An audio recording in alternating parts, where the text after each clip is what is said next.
Good morning students of class 8th। आज हम हिंदी वसंत का पाठ 4 दीवानों की हस्ती का प्रश्न अभ्यास करेंगे। ठीक है, कल की कक्षा में हमने इसका संदर्भ प्रसंग भावार्थ किया था, आप लिख चुके होंगे। उसको लिखने के आगे आप प्रश्न अभ्यास करेंगे। ठीक है, एक बार हम देख लेते हैं इस पाठ में हमने क्या पढ़ा। इसमें भगवती चरण वर्मा जी ने मस्त मौला एकदम बेफिक्री स्वभाव का वर्णन किया है। ठीक है, इसमें वो बताते हैं कि उनका स्वभाव ऐसा है कि जो एक तरफ टिक कर रहने वाला नहीं, बल्कि जहां जाए वहां चारों तरफ खुशियां फैलाने वाला, प्रसन्नता का माहौल बनाने वाला, एकदम रमता जोगी जैसा व्यक्तित्व बताया है। ठीक है, वो बताते हैं कि मन में उत्पन्न भावों की भांति वह क्या करते हैं, खुशी का संदेश देते हैं। ठीक है, और कभी आंखों में आंसू की तरह वह सब जगह फैल जाते हैं। ठीक है, वह इतनी जल्दी आते जाते हैं कि लोगों को मालूम ही नहीं चलता कि वह कब आए और कब चल दिए। ठीक है, उल्लास के साथ वो आते हैं और उसी प्रकार से जोशपूर्ण चले भी जाते हैं। ठीक है, उन्होंने संसार में जितने भी व्यक्ति हैं उनमें से सबको कहा है कि ये लोग क्या हैं, भिखमंगे हैं। क्यों भिखमंगे कहा है? क्योंकि उन्होंने कहा है कि ये इसलिए भिखमंगे हैं क्योंकि इनके पास प्रेम रूपी धन नहीं है, इसलिए वह क्या है, भिखमंगे हैं। और जो कवि हैं उनके पास ये धन अपार है, खूब भरा हुआ है, जिसे वो क्या करते हैं, लोगों के ऊपर समाज में लुटाते हुए चलते हैं। ठीक है, वो बताते हैं कि संसार में किस चीज की कमी है, प्रेम भाव की कमी है। लोगों के अंदर से प्रेम क्या होता जा रहा है, समाप्त होता जा रहा है। लोगों के अंदर व्यस्तता बढ़ती जा रही है। ठीक है, तो इसीलिए उन्होंने कहा है कि उनके पास अपार धन है। कौन सा धन? प्रेम रूपी धन। ठीक है, और वो बताते हैं कि वो दूसरों से जो भी उनके पास ज्ञान हो उसको लेते हुए और अपने पास जो भी है उसको देते हुए वो बढ़ते हुए आगे को अपने सफर में चले जाते हैं, क्योंकि वो एक जगह रुकने वाले नहीं हैं, वो एक जगह रुकते नहीं हैं। उनका स्वभाव बहुत ही क्या है, चंचल है। वो प्रेम भरी बातें करते हैं, दूसरों का दुख सुख सुनते हैं, उसको बांटते हैं। ठीक है, इस प्रकार वो क्या करते हैं, अमृत रूपी सुख दुख को घुट घुट करके पी जाते हैं और पीकर अपने नए सफर की तरफ आगे को बढ़ते चले जाते हैं। ठीक है, और उन्होंने इस पूरे संसार को क्या बताया है, उन्होंने इस पूरे संसार को अपना परिवार बताया है। ठीक है, उन्होंने कहा है कि अपना पराया की भावना तब खत्म होगी जब हम क्या करेंगे, पूरे संसार को अपना परिवार मानेंगे, वसुधैव कुटुंबकम की भावना रखेंगे, तब हम सबको समान रूप से प्रेम बांट सकेंगे। ठीक है, आपने अगर संदर्भ प्रसंग भावार्थ नहीं देखा है तो आप पिछला वीडियो देखिए। ठीक है, आगे हम देखते हैं इसका प्रश्न अभ्यास। ठीक है, पहला प्रश्न है, कवि ने अपने आने को उल्लास और जाने को आंसू बनकर बह जाना क्यों कहा है? ठीक है, इसमें उल्लास, आने को उल्लास और जाने को आंसू बनकर बहना क्यों कहा है? ठीक है, आप अपने अनुसार उत्तर लिखेंगे, लेकिन एक बार इसकी व्याख्या देख लीजिए। कवि अपने आने को उल्लास कहता है क्योंकि किसी भी नई जगह पर आने से उसे क्या मिलती है, खुशी मिलती है, प्रसन्नता मिलती है, तथा उस स्थान को छोड़ने जाते समय उसे दुख होता है, इसलिए उसकी आंखों से आंसू निकल आते हैं। जैसे आप लोगों के साथ भी होता है, आप लोगों को याद होगा या आप देखते होंगे अपने घर पड़ोस कहीं पर भी कि जब बच्चे का एडमिशन स्कूल में करवाया जाता है, LKG UKG में, तो आप देखते होंगे वो कितना रोता है कि स्कूल नहीं जाना है, मार के पीट के कैसे घर वाले लालच दे के चॉकलेट का, आइसक्रीम का भेजते हैं।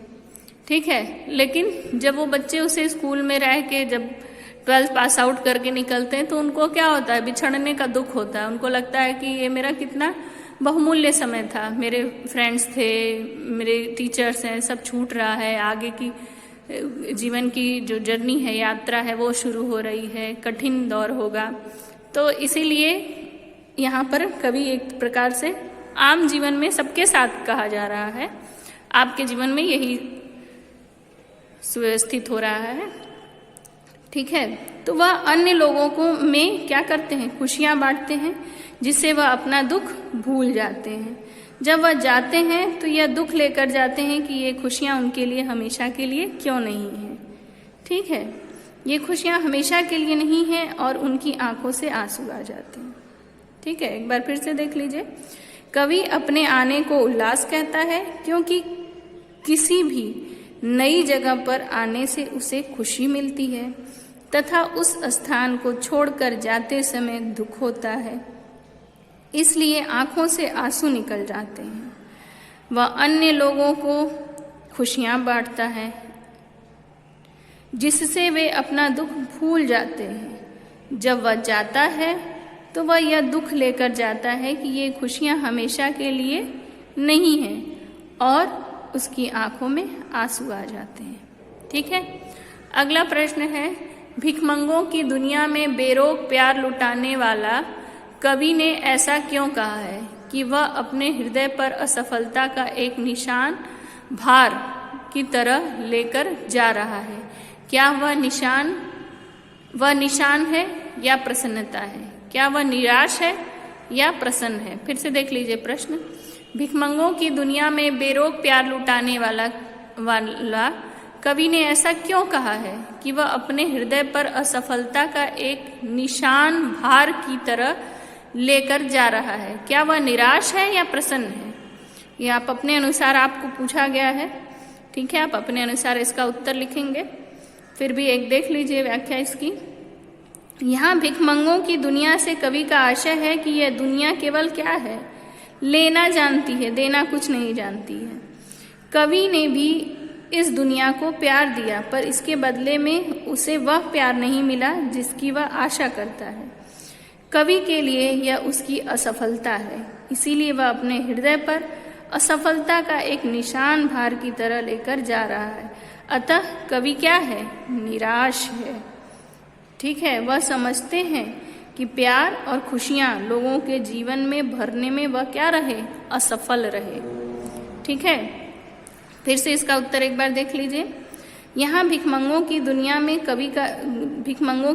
से कवि का आशय है कि यह दुनिया केवल लेना जानती है, देना नहीं।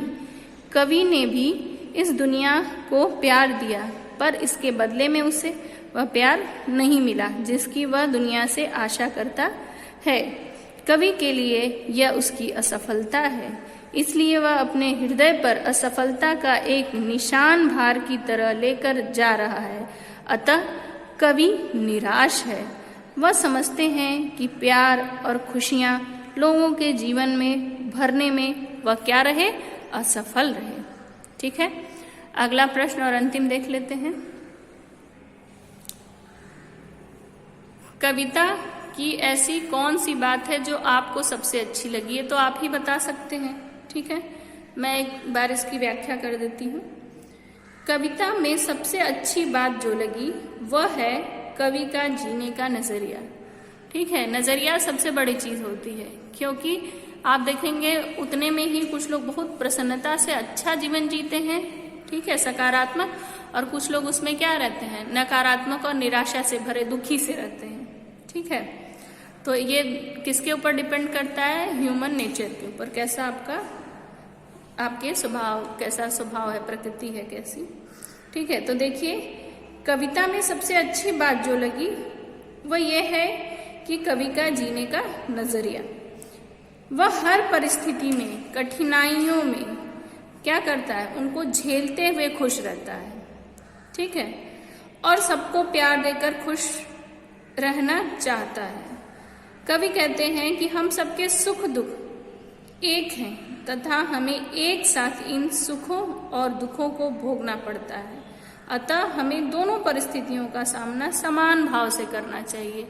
ये नहीं कि खुशी आए तो क्या करें, एकदम दिमाग छोड़ दे, एकदम अगल बगल एकदम लोगों को परेशान करना शुरू कर दें कि अरे भाई हमारी इतनी संपन्नता आ गई, और ये भी नहीं कि दुखी, जब दुख आए तो उसमें भी बहुत ज़्यादा ऐसा भाव ना हो, समान भाव से रहना चाहिए। ठीक है, तो इसी के साथ आप इनको अपनी कॉपी में लिखिएगा प्रश्नों का उत्तर। ठीक है, इसी के साथ आज की कक्षा समाप्त करते हैं। धन्यवाद।